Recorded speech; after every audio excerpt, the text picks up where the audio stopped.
every once in a while I start one of these and I realize right after I hit hi guys, after I hit go live, I'm like, fuck, I'm missing something, and I'm like, where is my cell phone? Because I use that in this to keep track of things in the hey girl, hey Leslie. I need it and I can't find it, and I'm sure it's somewhere within like 3 feet of here.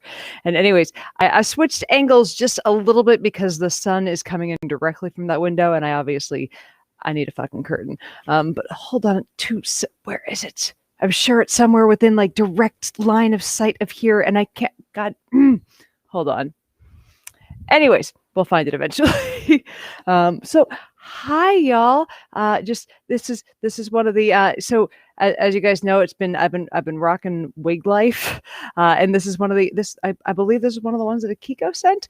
But I'm trying to go through the entire collection and wear them all on camera. But this thing is fucking long. This is eventually going to be the Pride Week wig. I'm sure when one day there are parades again for Pride Week, this is gotten busted out. But I feel like a delightful toucan in this.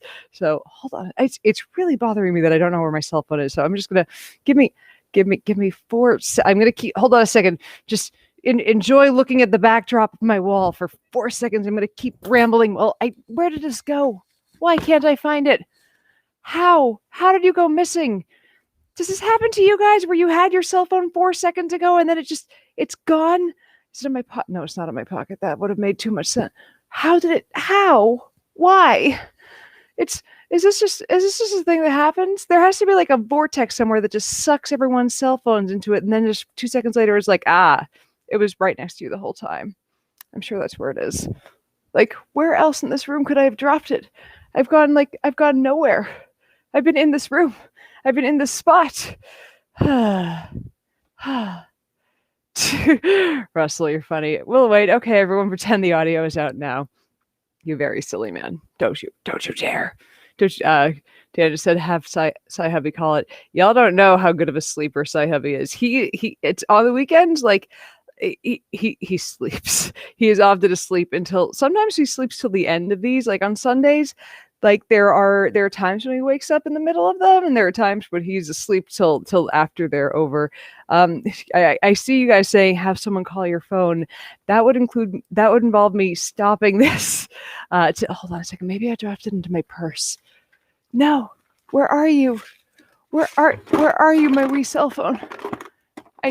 Hold on. I'm almost there. This has to be somewhere close by. It couldn't have gone anywhere that far away. I know it. Where are you? How could this have happened? Anyway, I will. I'll just get over it. Anyways, the sad thing is, I'm sure it's within like inches of here. It's probably seat cushions. Nope, not under seat cushions. How the fuck? How did I do this? How? Like every 4 seconds, every fucking 4 seconds. Kiko just uses phone. It's not the use of the phone. It's that like the phone has like has access to all the apps on it that I need to occasionally control various every so often I have to ban someone and I have to go into the apps that they're chatting on to do that. And I do that through my cell phone because it's just the easiest way to do it. So anyways, we're just freewheeling it then. So anywho,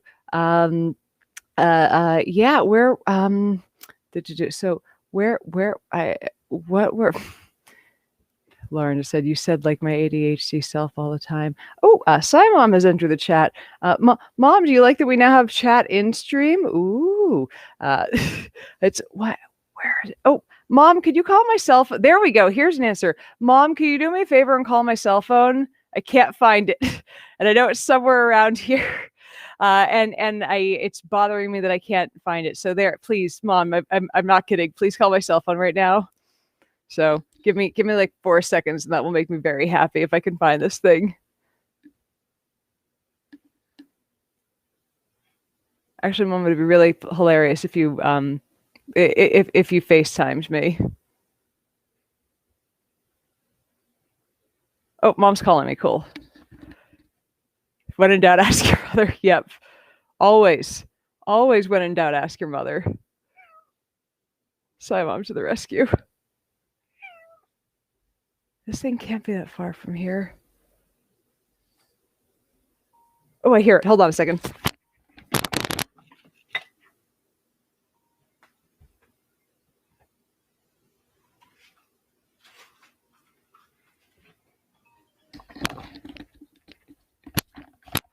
Found it. Thanks, Mom. It was under the purse. Under the purse.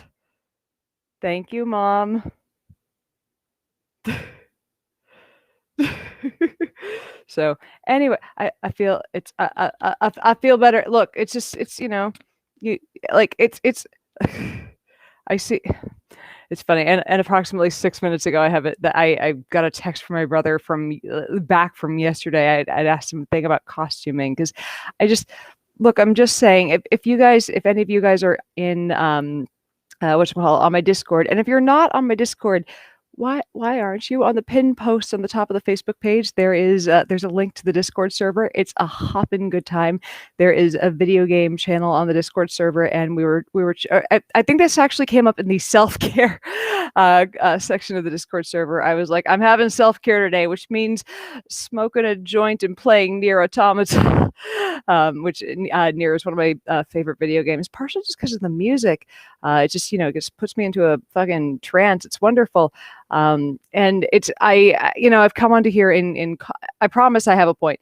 I've come on here in Sailor Moon cosplay before, and I texted my brother asking about cosplay because my brother and his wife, like, they do like costume cons and whatnot, and like my sister-in-law, my brother's wife, is just an amazing costumer, and my question is like, all right, how hard would it be if you guys have played Nier Automata? My question is, how hard would it be to construct a 2B costume if you know the character, as in the numbers, the number 2 and the letter B is the name of the character? I'm like, I really want that costume because there's a version, a really a cheaper version of it on Amazon, and I'm like, I'm sure it's just not great, and I'm like, I really want that.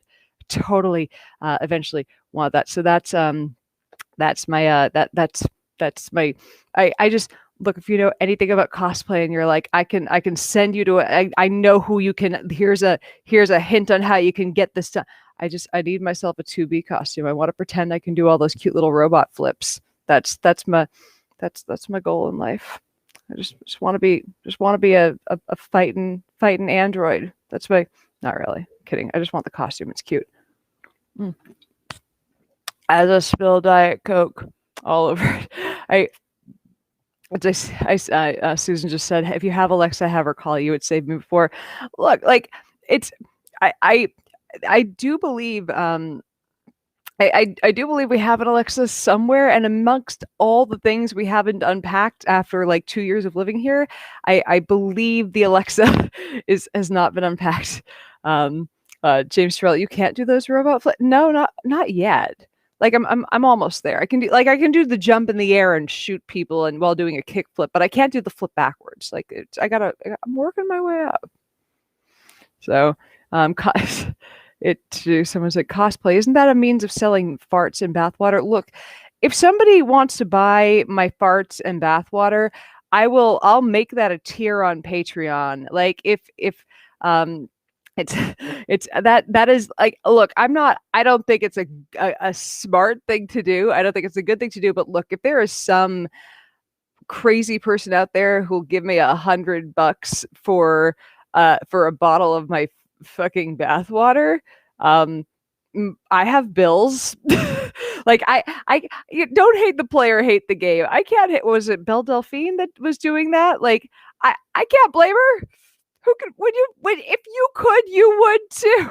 Like, I think that when people look at that and are like this crazy thing, they're just mad that they can't do it. Like, I think it's silly. I think it's ridiculous that people spend that money on such a thing. I also think fucking good for her. She's going to be able to retire young. So exactly. Russell just said, "Do not put that on the wish list." I don't know if you're there's not going to be bathwater on the what no. Cheryl just asked, "Do you have a VR headset?" We have like a kind of a cheaper like one of the ones that you can put your cell phone into and see some things in VR. And we've had some fun with that, but it can also make me dizzy. Like I think one day I might invest in an Oculus Rift. That might be on the on the eventual, like one day when I hit a certain number of subscribers or patrons, like okay, I'm making enough that I can treat myself to this. But I've heard like friends who have the Oculus, like they've said they're like, look, all the other 3D things, they don't compare. This, you really feel like you're there, and that one sounds like it might be fun. It sounds like something that I'm like, I could get into exercising with this.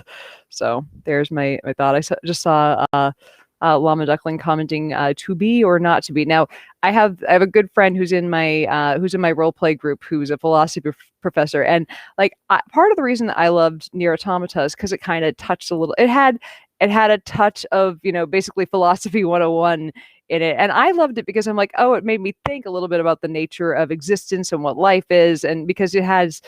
I don't want to ruin the game for you. It's really wonderful because it makes you think about what consciousness is a lot, because you have robots and androids fighting. It's a long story, but to be is obviously like it's referring to exactly this, to be or not to be, or more accurately, to be as an existence itself. It's just such a great game. If you haven't played Nier and you're into you're into fighter game, it's so good. The fighting style is really, really fast and rapid, and like with the music, it somehow manages to feel like fast and slow at the same time. Like I'm playing it through a second time just because the game feels so good. Like like I said, I come by my kitty ears and my wigs, honestly. So they match the gaming. Anyway, scrolling through David Freeman. I am not a cat. I'm trying to fight the opposite. I'm like, yes, I am. Yes, I totally am a cat. Oh, I just wanted to, because I feel like I'm being outfitted basically by you guys at this point, and it's partially because there's John just said to be. I never would have put that together. I don't remember if I put it together or if I kind of had it in my head and then it was pointed out to me. But like I kind of was like, to be, huh? And then I think my husband pointed out. I was like, oh, but like all of like there's like they have robots named they have robots named after a ton of philosophers in there, and it's a ton of it's a ton of like philosophy sprinkled in there. And I think it's if you kind of if you let yourself be taken in by the thinkiness that they sprinkled into the game, and enjoy the cute butts and the androids, it hits everything that I want in some entertainment, and it's a story that can really only be told in a video game, and I love that so much. Quick aside. I've joked a bit before about how much I love the stuff you guys send from my Amazon wish list, and partially because I like dressing for comfort and I'm a writer, and partially because I'm at home, and partially because I'm not if I can not be in constrictive clothing, I'm not in constrictive clothing because of my back and whatnot. So I've put things like sweatshirts and leggings onto my wish list along with the wigs. I was like one of y'all, Akiko, tagged me on Twitter when you saw this one from the Neil deGrasse Tyson collection, because it has the name of my column on it. A moment of science, please. And so like this has become it's like this giant hug of a fucking, I don't remember if I showed this on Friday, but like it's become my new wear it all the time sweatshirt, because it's just so fucking cozy. And it's like I can tuck my entire self into this, but it's become like my new constant wearing thing. So somebody sent me the kitty leggings I'm wearing. I believe Akiko sent me both the wig and the sweatshirt. But yeah, you guys are clothing my ass for the pandemic, and it's been kind of lovely. I feel I feel cared for. I'm glad I can both entertain and I feel this is a symbiotic relationship. It's been a good time. Let's see. Going back to Akiko asked, "What do you play it on?" Yep, PS4 is the system I play it on. I don't know if it's available on others, but probably is. Let's see. Leslie said, my philosophy professor tried to change me to philosophy major, but living in my thoughts for a major sounds terrifying. Yeah, I took one philosophy class in college, and like I was a chem major, and like I only realized how difficult philosophy was, like looking back at it in retrospect after, hanging out with a bunch of philosophers and going, oh fuck, like all they do is think about the nature of knowledge, and it's there is so much thinkativeness. Like there's just a lot of there's there's an absurd amount of deep thought that goes into it that I feel that a lot of times sciencey people try to brush off because they're like, you're not experimenting. It's like, yeah, do you understand half the words that go into philosophy? Because I didn't until I started hanging out with a bunch of philosophers, and I still I understand them as they're saying it, but I'm like, I cannot repeat that back to you.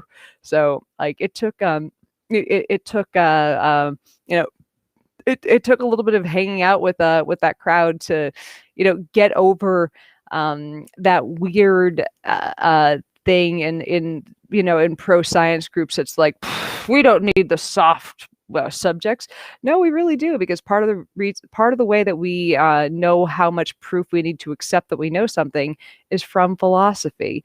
So we need all the subjects. We really, really do. Like that's part of that's a thing that kind of gets incorporated into my writing is, kind of, I don't want to say holistic, because I think that word has been tainted, but a view of a subject that takes into account more than just, here is the science that happened into it. Here's the human story. Here's the story of what was happening, why we needed the science. Here are the people that were involved. Here's how it affected society. So when we take out all of the trappings that created and were affected by the science, we're left with a really boring story.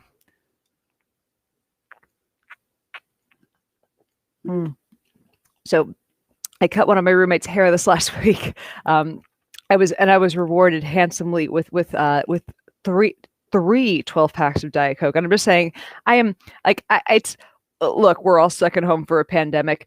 All I need to be paid off for a haircut is Diet Coke. Really, you tell me you're giving me Diet Coke, I'm the happiest human on the planet. But as I found, curly hair difficult to cut, so she was like, please just take off a half inch. When I tell people to take off a half inch, they end up taking off length, and I'm like, all right, I'm going to learn how to cut curly hair today. And apparently it's Hannah, as you guys know, my roommate / person who I hope by next week we have our music up to a point where we're comfortable playing for you. It's been a rough few weeks. But yeah, it's cutting curly hair is difficult, as I found. Very careful, but she was happy with her haircut. So you'll get to see her and her newly bouncy curls hopefully next week when we sing for you. Anyway, so back to kind of the thing I wanted to chit chat about here. I just want to scroll through the comments a little bit to see if I missed anything. Immanuel Kant was a real pissant. Yes, yes, he was. Philosophy of science is a thing too. Indeed. And here's the thing. And when I was first starting out as a SciComm person, I kind of blew off philosophy of science, and it was because I was like, you don't know. So, you know what? We only we kind of natural philosophy was the beginning. Like a lot of people who started out as scientists and gave us the things that we now know of as the origins of the scientific thought in the scientific world were, quote, natural philosophers. Some of the people that I've written about have been natural philosophers, and that's kind of the term that they gave for some of the early scientists. So I think we do ourselves a huge disservice now when we don't include philosophy of science, and we don't include philosophy and the types of thoughts that we need to have a good rounded view of science. Let's see. So that's, yeah, there's my little ramble on philosophy. So let's hop into, I'm just gonna hop into Typhoid Mary, because that's a thing I wrote about and got some people upset. So there were, number one, I'm shocked at how well the story did, because I just want to have a poke at this, because the MOSs are doing really fucking well, and I'm just, number one, thank you. I mean, fucking thank you. Like, it's my My finances are doing better because so many more of you guys have signed up for my Patreon. So like it's that just what that says to me is that I'm making something that you guys value and that makes your daily lives better, or makes your daily lives a little more delightful. It's I feel that I'm happy that I'm making something that I feel like is art, is helpful, as opposed to just as opposed to a thing that I've done for a lot of my career, which is telling people that they're wrong. So this is it's nice. It's been a good healthy change. But also I get a lot of flack no matter what I write. And I'm always surprised at what gets people angry, what gets people happy, what people argue about, what people push back on. Like, and it's interesting what turns into an argument in the comments. And I think the more like people both want new and novel, and they also get really involved in the comments on things that they know or they think they know a lot about. So, like, I have, I always keep my list of citations for all of these. The only reason I don't share them on Facebook is because, like, I like to hyperlink directly into the comments. I know somebody said that there's a way to do that on Facebook. Look, I'm just being fucking lazy. But I have all of my it's not like I can drag you guys through my kitten. Come, Lexi, just anywhere but in front of the light. Come on, girl. I'll put you on my lap. You'll be happy. She's cat. Cat don't care. Cat do not care. But anyway, it's let's see. Daniel said, I wish I'd have known about the Patreon. I'll have to look at it. Patreon is linked below. Patreon is linked below. Just a quick plug for Patreon. There are a couple different tiers on Patreon. You get access to just about everything at the lowest tier. You get earlier. I'm starting doing videos later this month. You get access to them early at the $2 tier. You get access. I do a few. I'm starting to do some bonus writing that's kind of not babe writing. You get access to that at $3 tier, and above that there are just a few extra little perks, but like pretty much you get everything at the $1 level, and you can pay that all up front and you have access for the entire year. And if you pay it all up front, you get a 10% discount. So less than $1 a month gets you access for an entire year. So if you just throw it down at once. So I'm just saying, come to the Patreon. Come on over. You get bonus stuff. You get extended commentary. You get the stuff because I put out the article as here's my little complete thought that I want the world to see. And then over on Patreon, I kind of give you the director's commentary. It's like, here's the other stuff that I found out that didn't really fit into a narrative anywhere. Here's what I was surprised about. Here are the things that I thought going in that turned out to be wrong. And it's been like with Mary Mallon, aka Typhoid Mary, I thought a lot of the same things that I saw coming up in the comments. I was sure that she was just, fuck you, I'm gonna not wash my hands. That she was, I thought that there was a malicious intent to her. I thought that there was some sort of I thought that there was much more quote badness, I guess, to this person. And I was surprised when because like I said, nary a prepositional phrase too short to find its way into my browser history next to the porn to fact check. Like I need to fact check fucking everything. So like the way I start these is always, I just type in the subject and open like 6 or 7 different types of articles. Open from reputable sources that I know are going to write well-researched pop articles.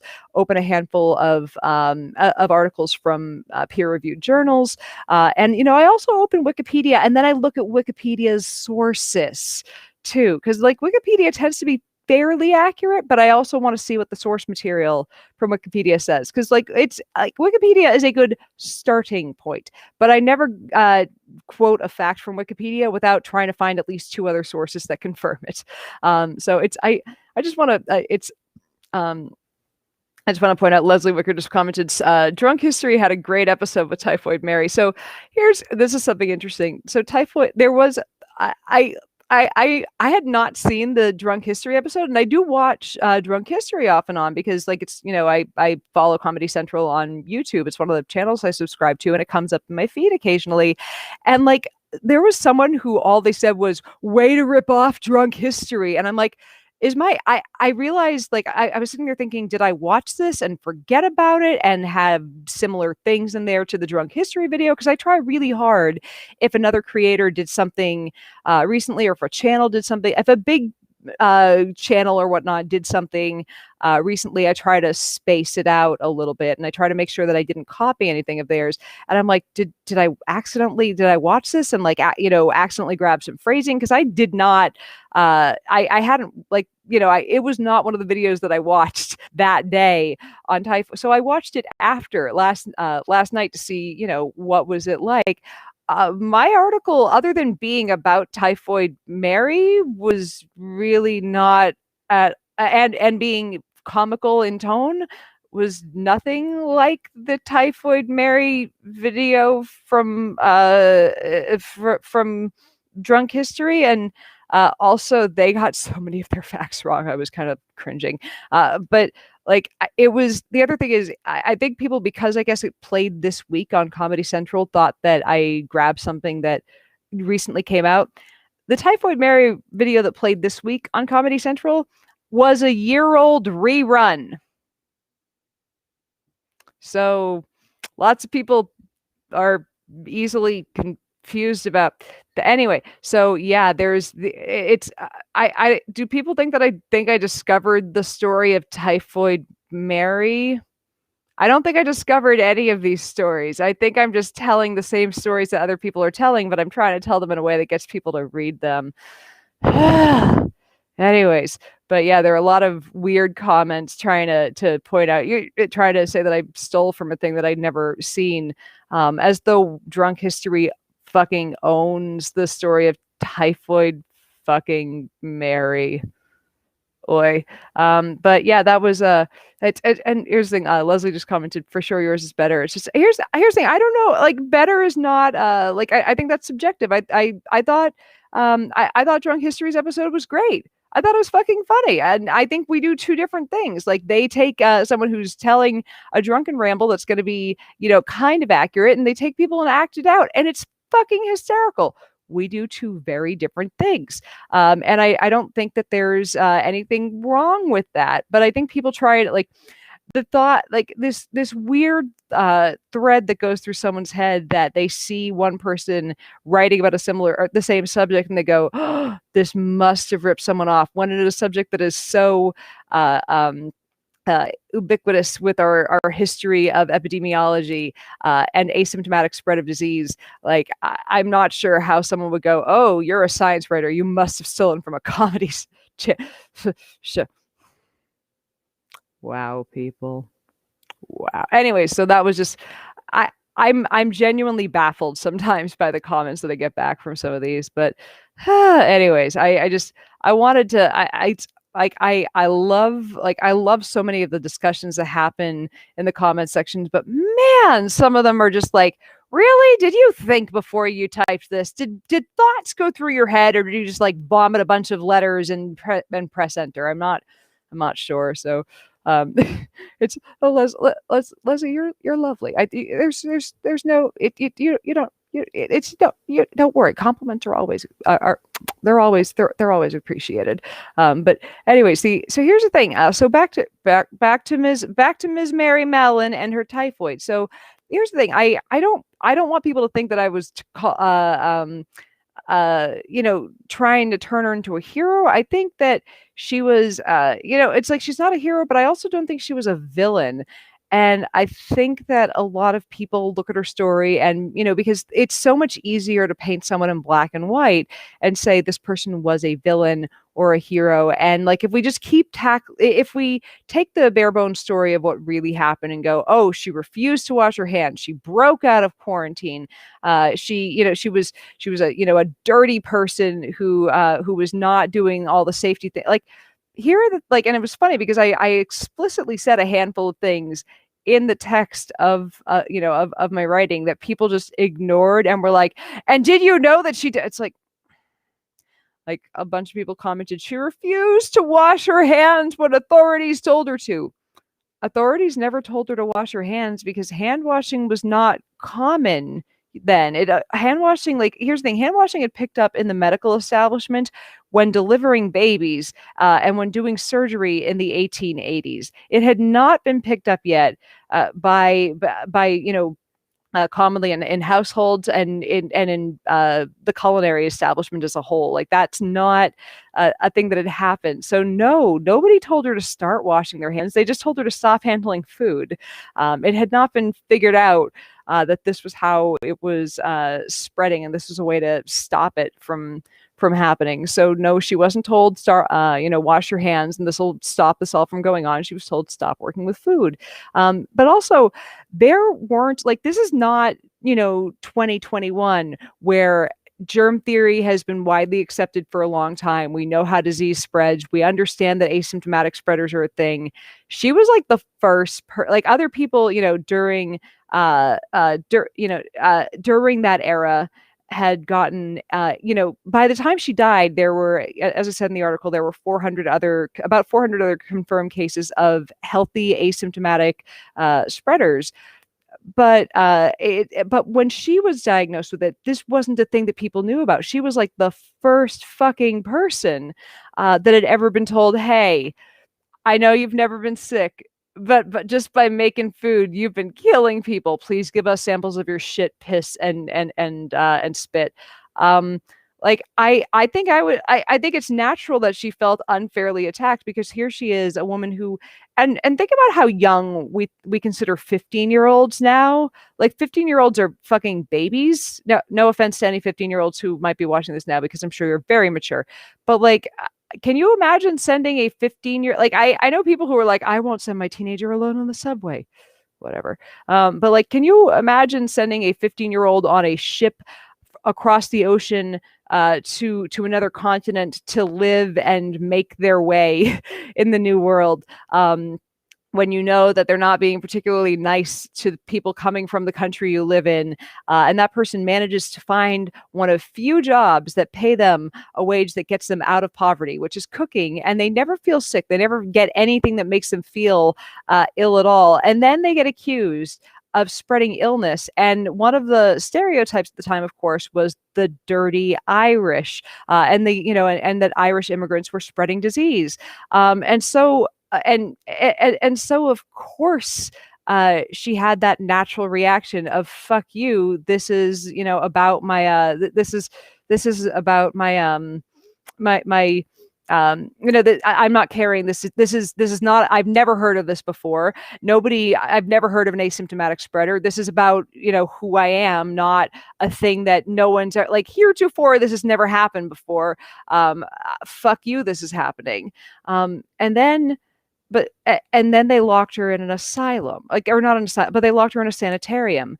And for years. So the first lockdown was 3 years, after which they eventually were like, okay, you can leave as long as you don't cook again. Now, this is where things get murky, at least for me. Now, she stopped cooking for a little while. Now, think about if this happened today. She would probably be able to get disability, because she'd be like, well, here's the thing that I'm trained in. Here's the thing that I make my living in. I can no longer do that. Can I have disability?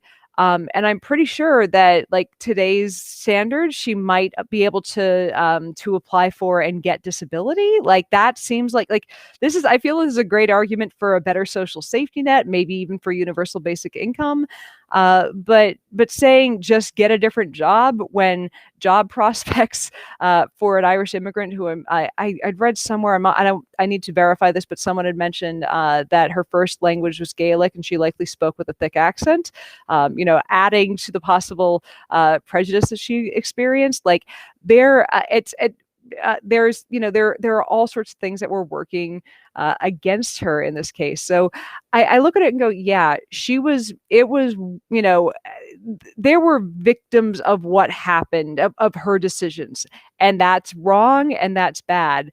But also, I look at it kind of like this. You know how we talk about today, and this happens all the time, fast food workers and retail workers who go to work when they're sick because they have to, because they don't pay. Someone just asked sanitarium or sanatorium. I am sanitarium. I am not sure. Somebody please correct me on that. If there's a, I know I probably got the wrong word. Like if there's a chance I got the wrong word, I got the wrong word. But where was I? I had a thought before I so rudely interrupted myself. Oh yeah, so restaurant workers. So here's the thing, like it happens all the time now that because they don't pay enough, they don't have enough staff to cover sick days. They don't give sick days, and a lot of times if you work that kind of job, which I have several times in my life, like I have long resume of working retail, restaurant, waitressing jobs. They don't, you don't have health insurance. You don't get enough pay to take yourself a day off. And when you're sick, you need that money. So you go in when you're sick, and we do that. We do this today when we all know what germ theory is, and we all know getting sick is a thing that is a risk that happens when you like, or making other people sick is a risk that goes with going to work with the sniffles, throwing up in the back, all that good stuff. And we do that. And not only do the workers do that, and it's quote fine, but we do that, and it's encouraged by corporate. Like they're down with it because how dare you? How dare your illness harm the capitalism? Like you're getting your biology doing a thing biology does is gonna hurt all the capitalism. So I look at Mary Mallon a little bit more like I look at a retail or a restaurant worker who, because of economic standing, is forced to go to work. And I get it. People are like, well, why couldn't she have worked somewhere else? Because the pay was shit. And she didn't like. I get it. It's really easy to look at her and say she was she knew that she was sick. Here's the thing, no, she was told that she was sick. And this is not, again, germ theory was kind of getting accepted in the medical establishment, was not widely understood yet by the general population. She was told she had this thing, and it was natural for her to be skeptical about it because it was so brand new. So she was wrong. She was understandably wrong, I think. So I don't think she was a hero. I think she was reacting in a way that a lot of us would have, especially given the fact that we know there were 400 other people by the time she died. There were 400 other people in New York City who have been diagnosed as asymptomatic carriers, and there was another, as I titled this, Typhoid Tony. Tony Labella was another asymptomatic carrier who'd caused not one but two outbreaks. Also went by an alias, and people are like, "Oh, but she went by aliases to keep getting jobs." Tony also went by the name Frank Boney. I didn't include that in there just for length purposes, but he went by an alias so he could keep working. And he caused one of the reasons why they managed to catch Mallon is because often they associated typhoid, typhoid was thought to be a disease of the poor, and it's because it was associated with because basically once you got plumbing, once you got clean water, once you weren't literally shitting where you ate, you were pretty much guaranteed not to get typhoid, because basically it comes from human feces that are contaminated with typhoid. So a bunch of rich people getting it, the type of people that Mary Mallon was cooking for, that was an alarm that something was off, because this is just a disease for the poors. So I'm so the thing with Frank Labella, or sorry, not Frank Labella, Frank Boney / Tony Labella, I'm curious if part of the reason he didn't get, like, there are a handful of reasons he might not have gotten into quote as much trouble. Like, he was likewise an immigrant, but he was from Italy, so probably facing a similar amount of prejudice in terms of that. But number one, he was a man, like, we obviously, it's number two, he didn't hurt rich people.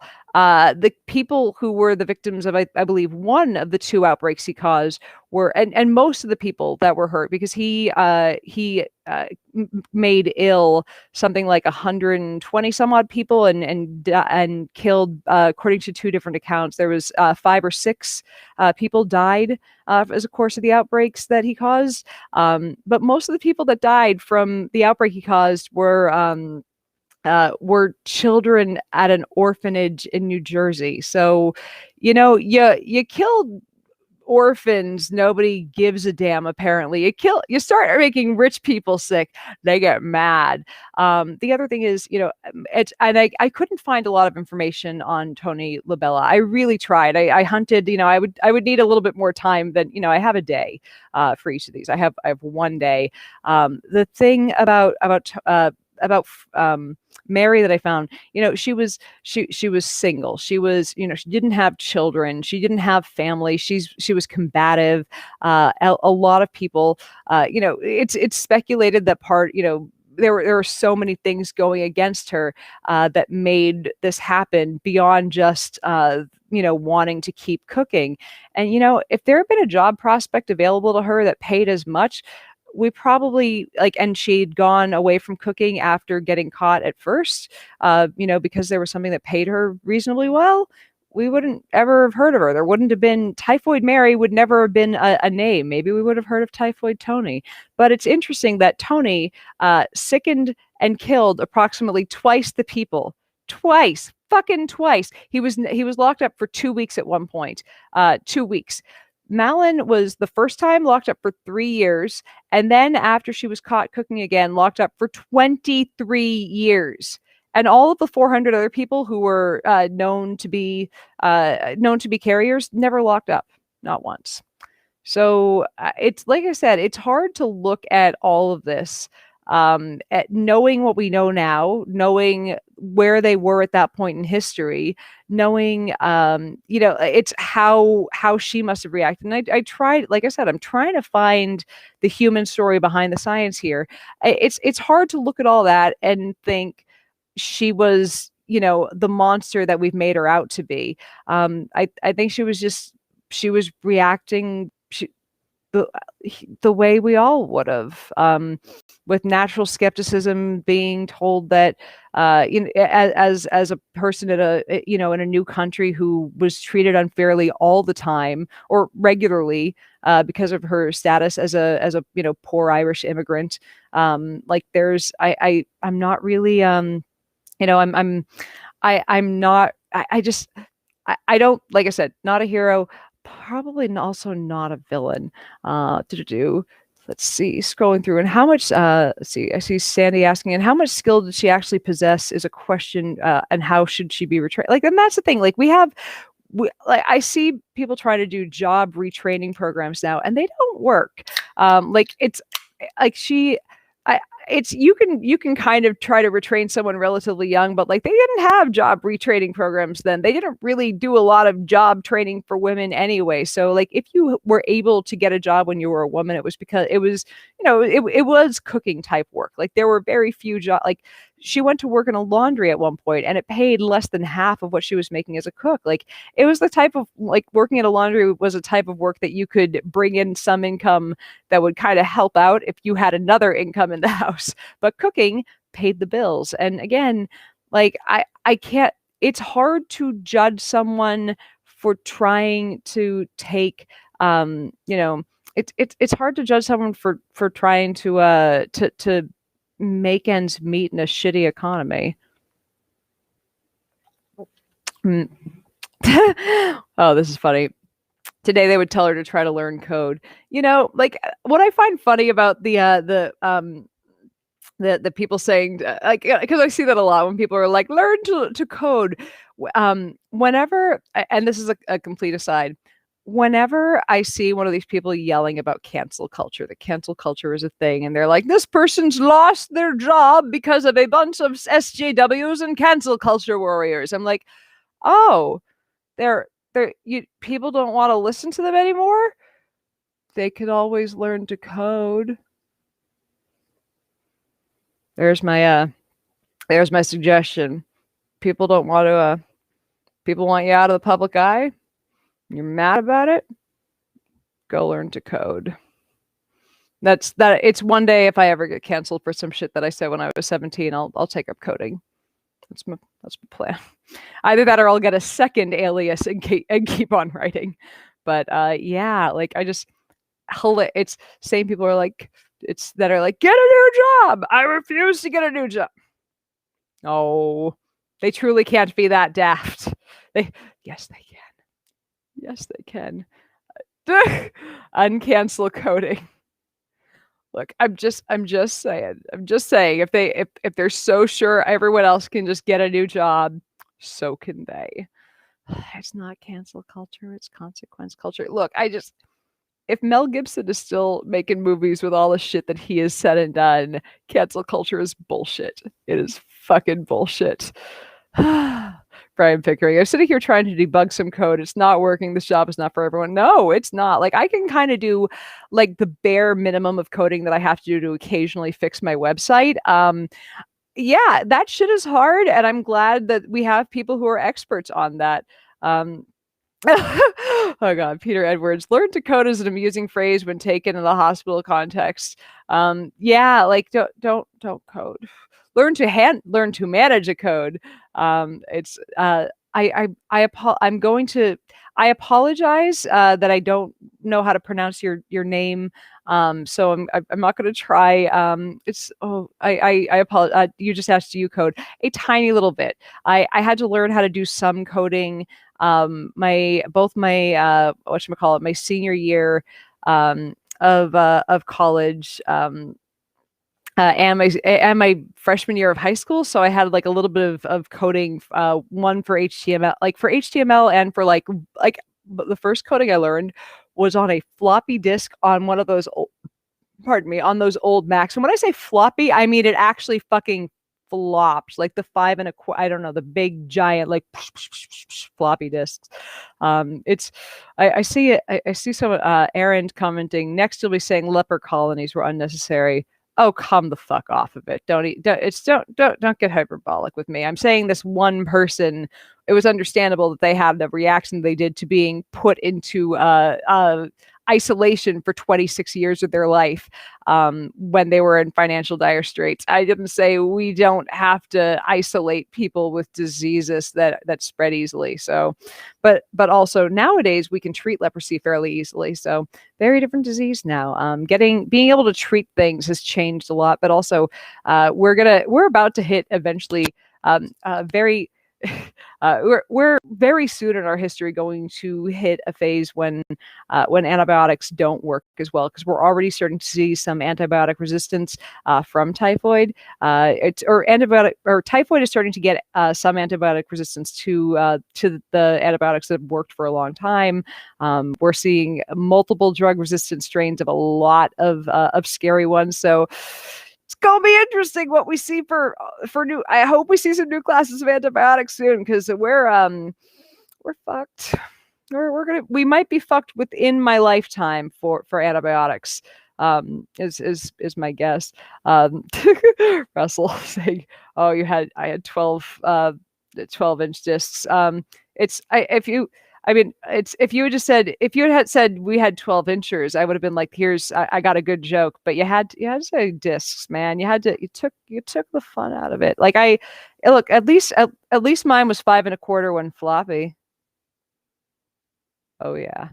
All the Botox is making it very hard for me to waggle my eyebrows, which is the one downside to Botox. You guys are funny, but the good news is not everyone is a size queen. Look, what's funny to me is that now the kids these days, I love that when you have like there, and I know this isn't all kids. I get it. This is one of those things that like happened once or twice. But like when you show a Zoomer, one of the 3.5 floppies, one of the old discs that we all needed to carry around our information. They're like, oh, it's a big save button. And like I said, I know this isn't all the kids. I know it's like, one or two of them said it once, but it's just, I find it funny. I'm like, oh, you kids are adorable. And like one day, it's the next generation is going to have something that they look at that, the Zoomers are like, oh, that was something that happened for us. Why is the younger generation doesn't know about it at all? Oh, welcome to adulthood, Zoomers. And then it'll happen to the Branch Covidians too. Look, I'm starting it. I'm saying it now. The kids that are being born right now, I'm calling them the Branch Covidians. Call the Branch Covidians. That is what they are. That is what they will be. I refuse to name them anything else. Like when it's someone else is going to call them like, generate, like, I don't know what they're going to call them after Gen Z because they've run out of letters because we arbitrarily started at Gen X. But maybe this is Generation Omega. I don't know. But like these are the Branch Covidians. It's just Branch Covidians. You like it. You like it. But it's that's my thought. Mm. Youngsters seeing the 3.5 disc. Oh, you 3D printed the save icon. Give me my night cream and another chemical peel. It went viral. The Branch Covidians. Yes, I need the Branch Covidians to happen. Oh, I like this too. The Eric Che.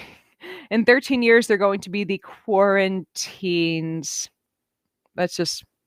I gotta clap that one. That's solid. I like that. I give you credit for that.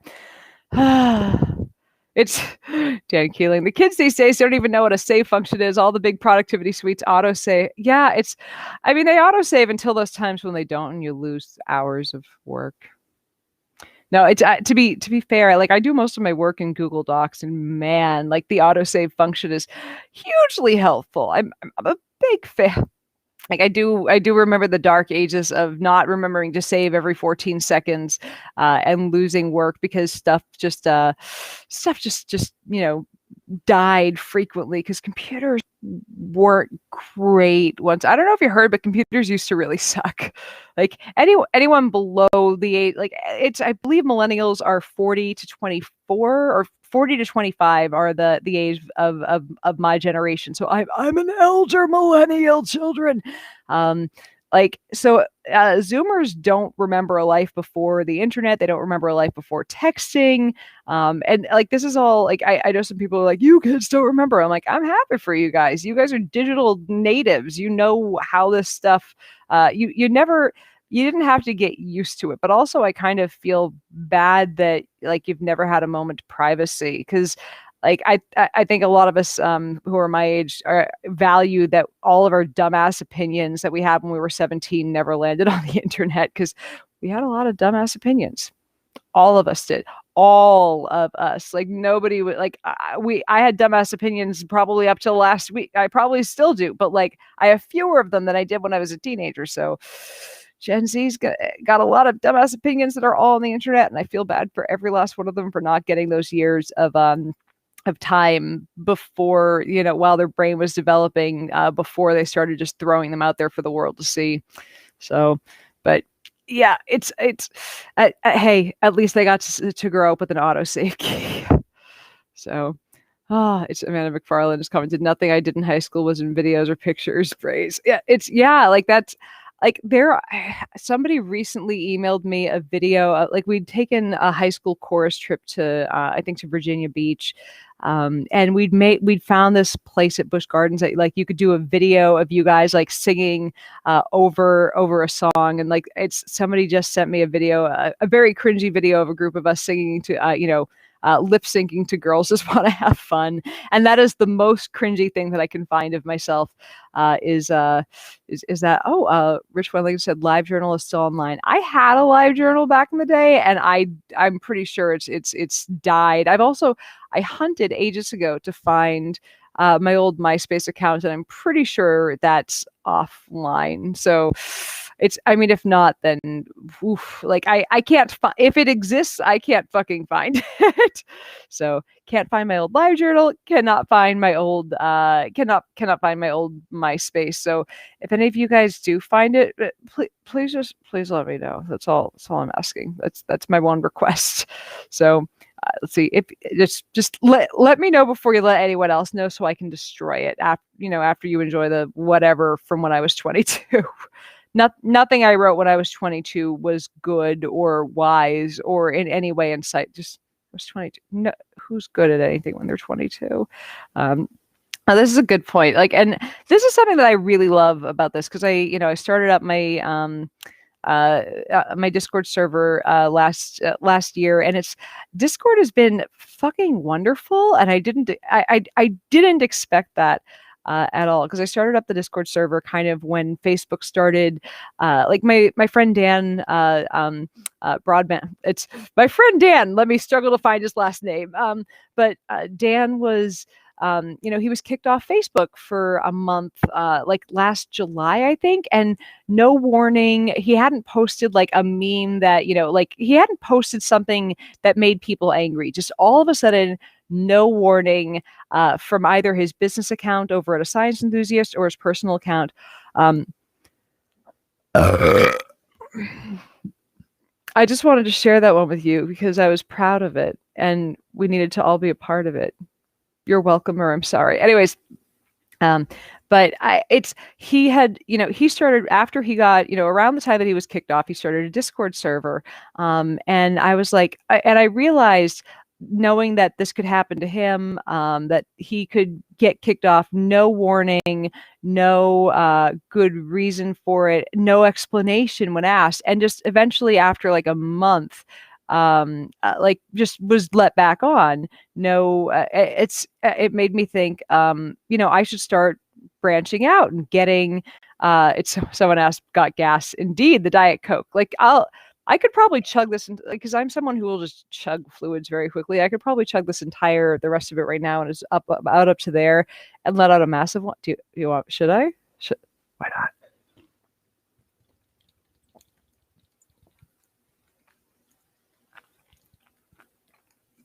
Oh, there's still a sip in there. Hold on.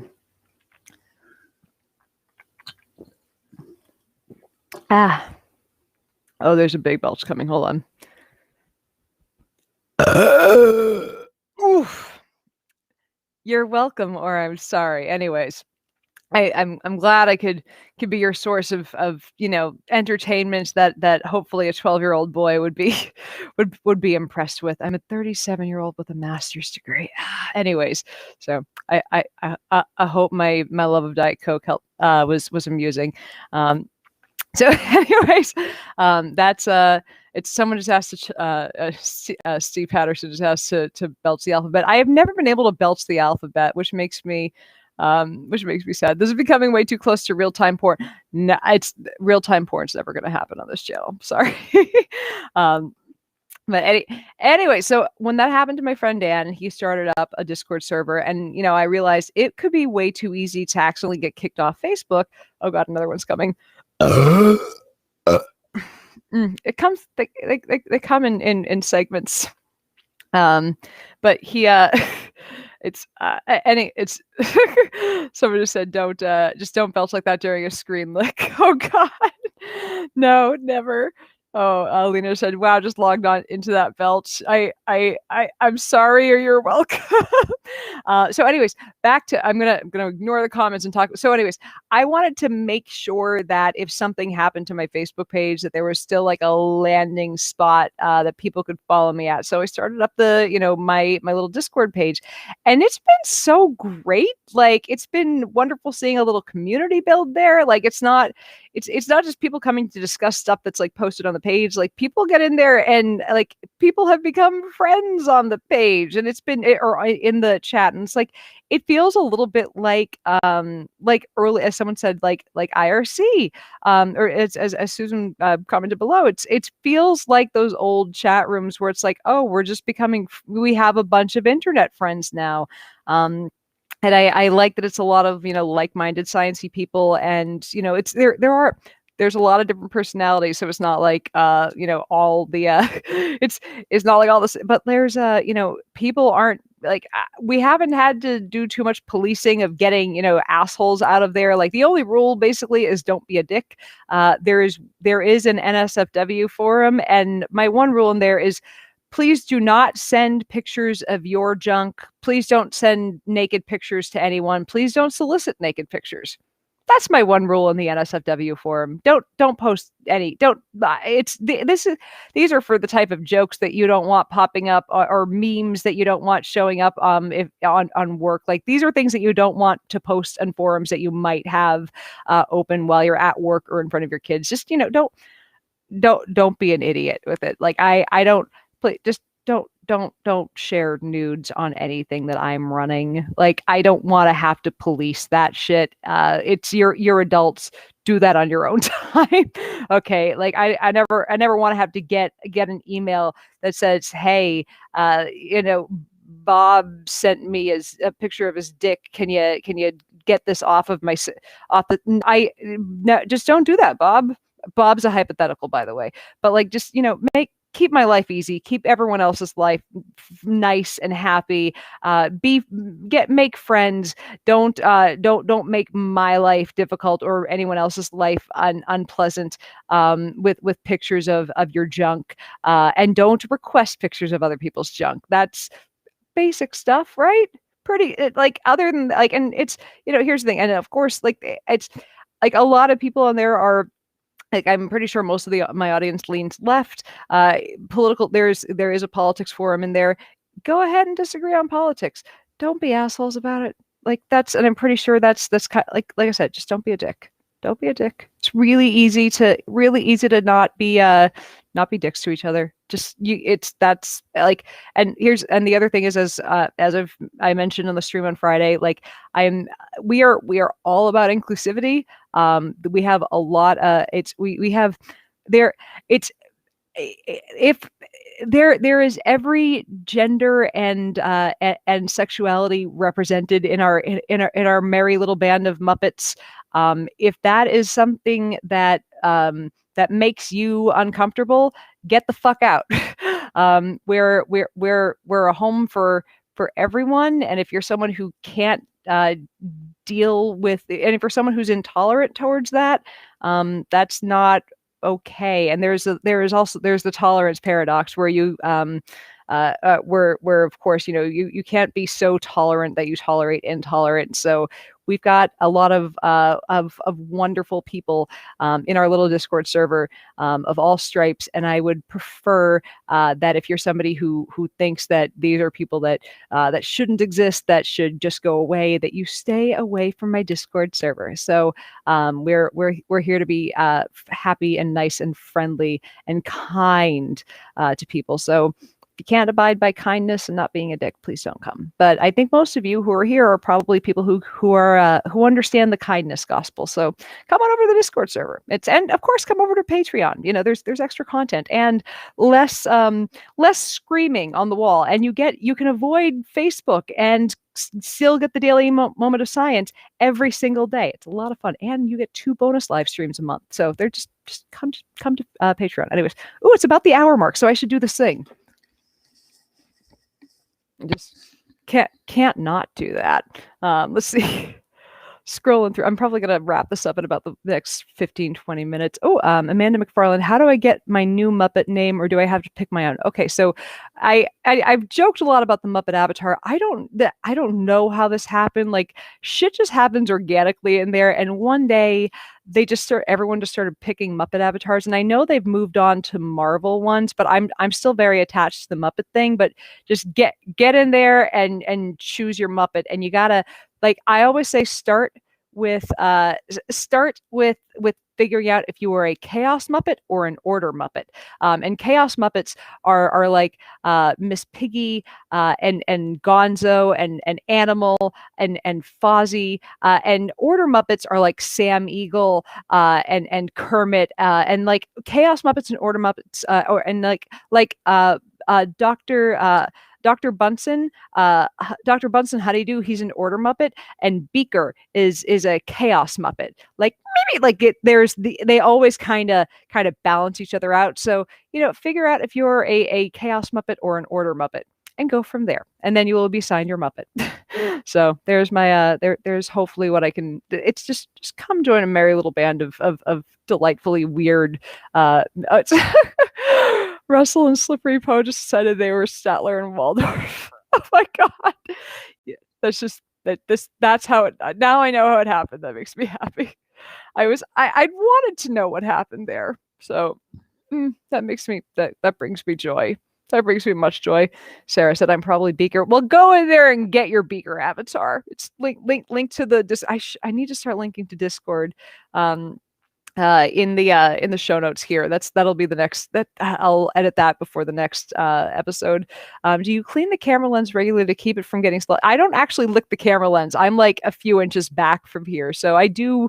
Just because when I'm handling it, occasionally get some smudges on it from my finger, but not saliva. I never considered Order Muppets versus Chaos Muppets. My life is now just to clarify, I'm not I am not the person who came up with Chaos Muppet versus and Order Muppets. Somebody else did that originally.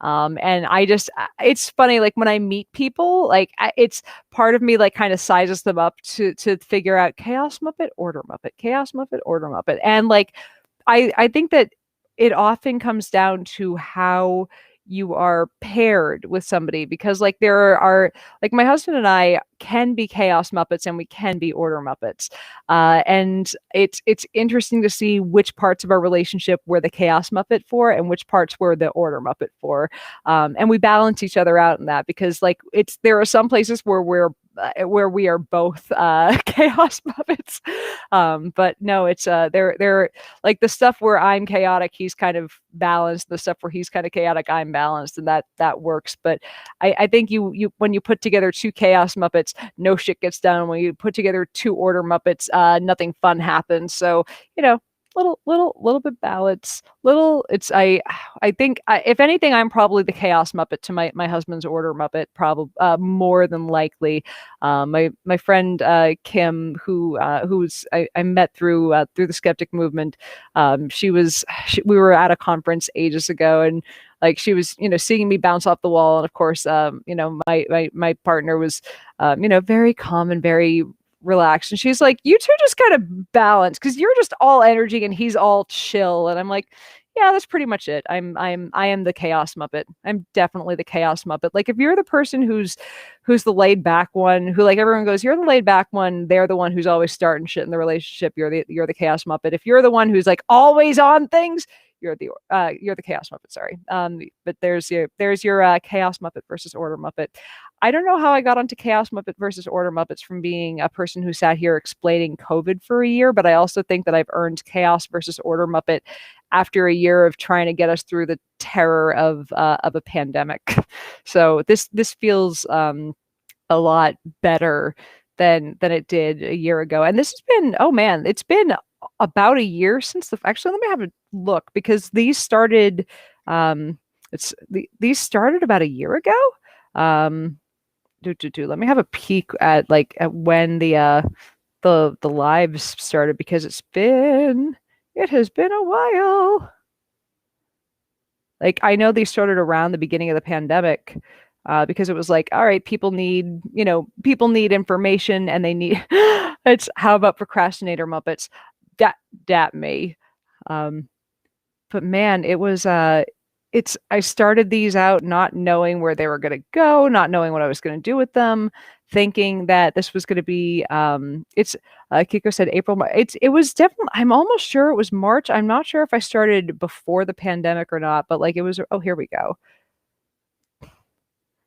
This is a very, I'm just checking it out. Oh no, this was, all right, this is from before the pandemic started. I think this is my first one. I'm trying to find a date. Oh, the first one was February 28th. And it says COVID Q&A. Oh man, the video quality. I'm just hold on. I've got it on mute so you can't hear it, but come on. Let me just, but like, oh, I film it from my cell phone, and I did not know what I was doing yet. Did not know at all what I was doing yet. But it was, it was a good early effort. It was a very good early effort.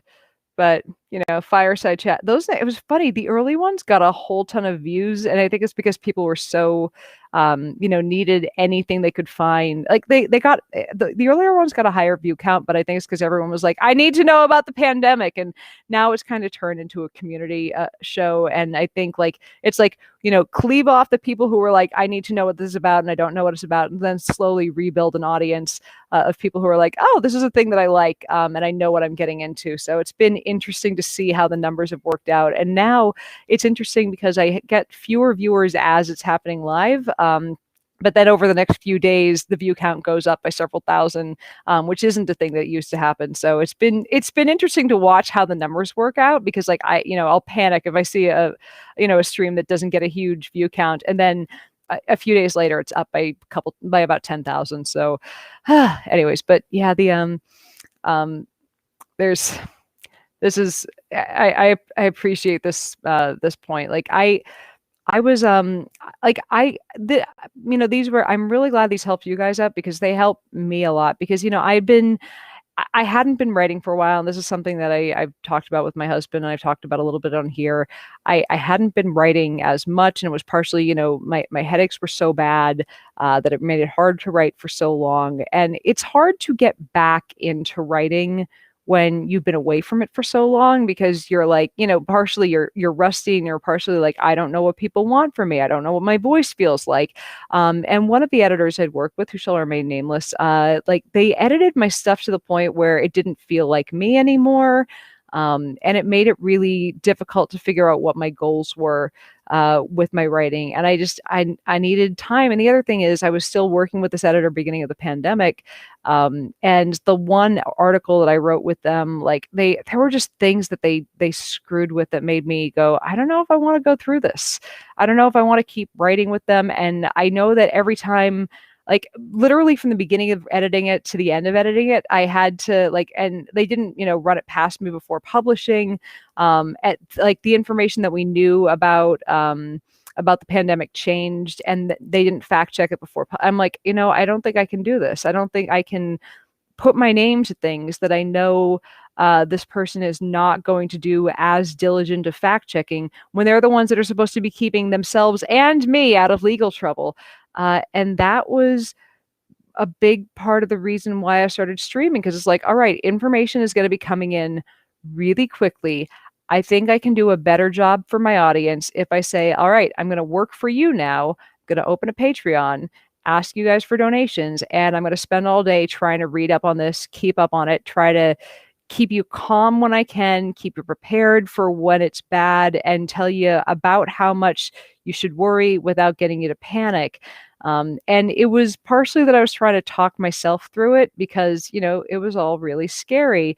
But I also saw so much bad information, and I knew that from years of writing things that that I'd researched well, that I'd done with an editing team and fact checkers and lawyers. I suspect I hoped that reputation I'd built up as someone who wasn't putting out bad information, that it could help people understand and get through the pandemic a bit. And I'm really happy that I'm happy with the number of people who've said this, that this like the number of emails I've gotten and messages I've gotten saying this really helped me get through the pandemic has been, it's there are days when I have social anxiety and just do not want to be on camera. And as soon as I turn on the camera, I'm fine. Like, I'm just like, I don't want to do, and it's like, as soon as it's on, I'm like, oh, this is great. This is huge. Like, gives me a ton of energy, and I fucking love it. But like, it's, it takes a bit of of activation energy, so to speak, to get on camera some days. And knowing that it's knowing that it's helped some people get through this with the information and with the, with just some human interaction outside of their house, it's been great. So I'm that, and I feel like I've made, like just from the Discord server, I feel like I've made some friends that I'm looking forward to hanging out with after, once we're all vaccinated. Look, Akiko, you can't stop me from trying to be your friend after once we're all, allowed to be in human in meat space together. So I'm just saying, I'm coming to your house with fun drugs, and we're doing them. Like, I'm kidding. That's starting to get creepy. But then again, you have clothed my ass. So I'm just saying, look, my husband makes drugs for a living. Why wouldn't I? I'm glad somebody caught this. I'm really glad somebody caught this. Yeah, like, it's funny, whenever I'm like, I need to start doing something, and I'm on the couch and I don't want to, like, I I've learned getting myself to start something is the hardest part. And if you guys remember from chemistry lessons, like there's a thing called activation energy where like a reaction sometimes just needs a little more energy, like a catalyst or heat to get it to start. But then once it gets rolling, the reaction just kind of goes from there. Um, so it's like I joke that I need sometimes activation energy to start going in my day. So I'm obviously not a chemical, but like I need, like sometimes my activation energy is caffeine. Sometimes it's, knowing like this is obviously a metaphorical activation energy, but sometimes it's knowing that there's coffee downstairs. Sometimes it's, knowing that there's a good result at the end of whatever I'm going to do. But no, I think activation energy is just my, is the it's no, that's my term for how I'm going to get my ass up to do a thing. But no, sometimes like, and here's the thing, my activation energy can go away entirely if I'm in a lot of pain. And so I'm like, I'm grateful for the days that I'm not in too much pain, and I'm also grateful that you guys are understanding of the fact that I am chronically ill, and I miss about a stream a month, give or take, from either headaches or a rib being dislocated, and I'm really grateful that you guys are understanding about that. So it's like I've I'm grateful. I don't know how else to say that a million times over. You guys have been like, I know that you guys are thankful for the streams and have been really, are happy for with these throughout the pandemic, but also like I'm grateful that you guys have given me a job that have helped me turn SciBabe into a job that's sustainable for someone like me who's been who is chronically ill, who has to lie on my ass sometimes just to find a comfortable position for my ribs. Like and who occasionally has to be like, yeah, I'll do the stream later this week. Something fucking hurts.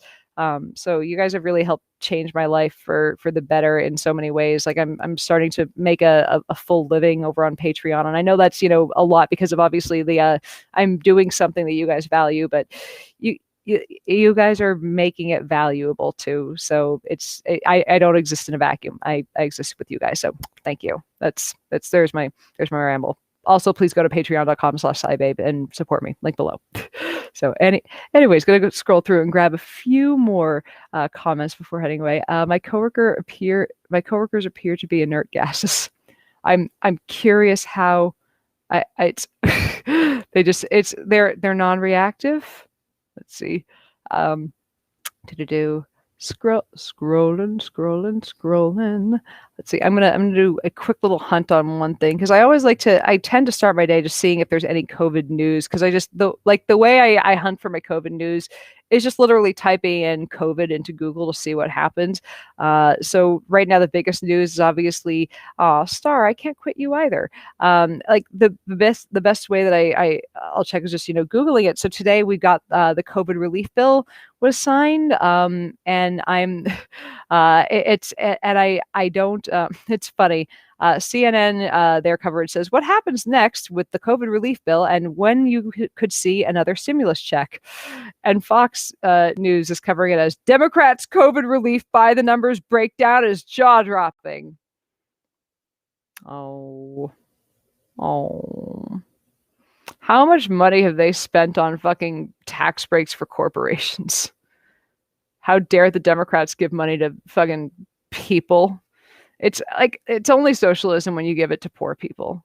Jesus Christ, these assholes. Also, I want to point out one more thing. So and look, I get it that nobody has perfect proof of fucking anything right now, right? And these are the cases in California.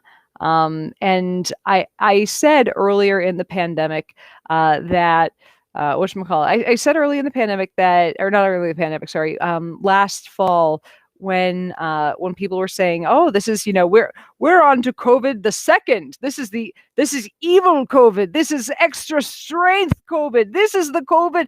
This is super COVID. This is a COVID that's going to take your wife out, spank her, and tell her, call me daddy. This is bad COVID. It's extra virulent. It's going to infect us all. And I said, I think that's kind of bullshit. And a lot of like, I had people fucking argue with me about that. They're like, no, no, no, no, no. Here's a preprint study that says it's 70%. It's a little bit more like there are some protein changes. I'm like, all right, so 70% more infectious. Let's talk about a thing that we've talked about before. It's someone Reese Anders said SARS-CoV-2. Wait, no, it's still SARS-CoV-2. It's a variant of it. It's the one out of England that everyone was like, it's more infectious. So do you guys remember a few years ago when there was this whole kerfuffle with people saying certain types of meat increase your chances of cancer? And they said it increases your chances of and I talked about this, I believe, on the live stream a few weeks ago, but I'm using this for an example to elucidate. There was a thing about, I believe certain types of deli meats causing or increasing your risk of prostate cancer. And they're like, it increases your risk of prostate cancer by 22%. Well, that doesn't mean that 22% of people, if they consume this, are going to get prostate cancer. It means it takes the current risk, which I believe was something like 10 out of 100,000 will get it, and increases it by 22%, which means that 12 out of 100, you're more like 12 out of 100,000 people would get it. So what does a 70% increase mean? It means that if you're in a room of say 100 people, it means that if you're likely to, like, I believe the R naught, the number of people that you're likely to spread COVID to, and I mean, this depends on a lot of things. Depends on if you're a person that goes out maskless. It's the R naught varies by our behavior, basically. But the R naught generally is like you're expected to spread it to 1 to 2 people. The R naught, so this becoming more infectious by allegedly by 70% means that each person would maybe spread it to one more person, possibly, if that was true. Now, here's the thing. This all happened during I think people were trying to find a reason why the cases went so fucking nuts. So absolutely nuts. Because oh man, we're all locked down. How could we possibly have this many cases when we're all locked down? There's no way we could have failed this hard during lockdown. Yeah, you could. Yeah, you could. Because here are the numbers in California now. The numbers in California right now are like the same as they were this summer. Here's I wish that I had been wise enough to put this up here before, but look over it's have a look right over there where we're back down to next to nothing, and people have not next to nothing, but it's down pretty low, and fatality rates are dropping as well. So I'm just saying, if this is super COVID, nah, it's bullshit. It was all human behavior, and I'm fine with them. I'm fine with them having I almost think I'm almost of the belief that was amped up a little bit, because they're like, all right, if we make people fear it a little bit, maybe they'll take it seriously. But also I don't think that quote super COVID had anything to do with the spike. I think it's like, in order for COVID to have spread, people had to be in the same room breathing on each other. And it all happened during the holidays. Every single fucking spike in there was Thanksgiving, Christmas, New Year's, Super Bowl. Like, that is exactly when that happened. And note, the holidays are over and the giant spikes are over. So it's almost exactly like this shit happened exactly when humans were behaving badly, and it probably had nothing to do with any increased transmissibility of the virus. And we're bad at math, and we don't understand exponential growth. So maybe it's more transmissible, and maybe we just didn't want to admit that we failed horrendously at controlling the virus. Or maybe some combination of the two. But at this point, I think the vast majority, and like I said, maybe it's a little bit of both, but I think it's mostly that people were in the same room breathing on each other. I see someone calling me an idiot, but that's nice. I can ban you after I'm done with this with this. Oh wait, I think I can ban you straight from here, which makes my life easier. Look at that. Block user on Facebook. That works for me. Oh, same. Someone just said St. Patrick's Day is Wednesday. To I have, you know what? It's as along with the collection of many wigs. Akiko has sent me a green wig, so maybe I should do a quick pop on here with a. Oh, I should, I should order some gluten-free beer and enjoy that with y'all, and that could be a fun thing for St. Patrick's Day. We can all pretend we're at the bar and have a nice little drink together. So that's a fun thing we could do. We could have a quick little St. Patty's party at home for those of us who are not in Texas and not going to bars because we're being responsible. So we could do a fun little thing for that. So that's an idea. Anyways, there's my that's we can I'll see how I'm feeling on Wednesday. Oh my God, really? It's St. Patrick's already? Or am I? It's I thought it was later in the. This is how little I pay attention. Oh, Russell said, "Please, may we see the chair?" It is. It's over that way. I promise. I promise. St. Patrick's Day, the chair will be up. This makes me really sad about. So sad thing about the chair, the footrest broke, and my husband is gonna put it back on and reinforce it. And like I basically to get my hips out of pain, I need the footrest. So I'm trying. Basically, I'm using it for like I sit in the chair regularly, but like during the day, I need my feet up. So like the chair has become my video game chair, but it's not become my daily chair until the footrest is reinforced. So it's like I was surprised at how easily the footrest on it broke. But man, it's very, very comfy. Oh, a week from Wednesday. Thank you. Got it. Oh, thank you so much for clarifying. Whew, I would have fucked that one up. But yeah, it's a fun story. The first day that I was ever in England was St. Patrick's Day, and I think that was good. And I get it; it's not an English holiday; it's a Irish holiday.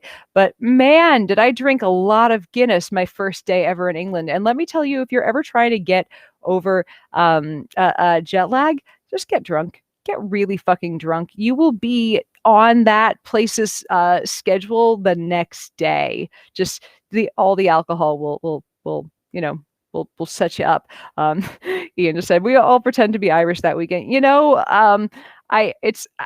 Here's the sad thing. I really can't drink that much anymore because of my medication, but I can. It's like it's a day where I will basically skip. Like I'll take my medication for my headache in the morning and then like not take it in the afternoon, so I can have a drink and they don't interact. But I'll get a headache from it, and it'll be my own damn fault. So that's a fun thing. Anyways, it is 1:30 and I gotta start writing the Demos. And by start writing, I mean finish. So I've already got a good chunk of it written, but I would like to, finish it and maybe get a jump on tomorrow's. So anyways, I gotta take my rainbow head out of here. Anywho, I will see you guys. I will see you guys Friday. Let me just have a quick peek at the calendar.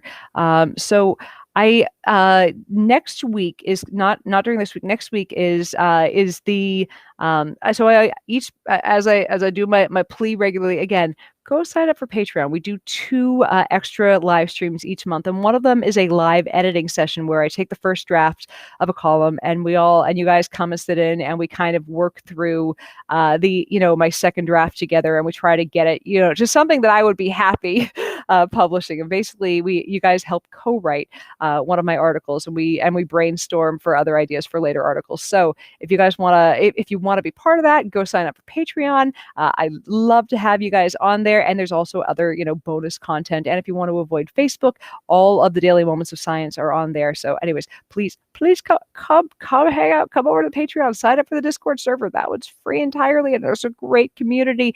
And if you want to do a one-time donation, PayPal's link below. These things all help keep the lights on and help keep the Sci Pets vaccinated. Or if you just want to, send me candy, there's a link to my Amazon wishlist below. I really like candy. Anyways, I love you guys. It's been delightful, and I will see you on Friday. Bye.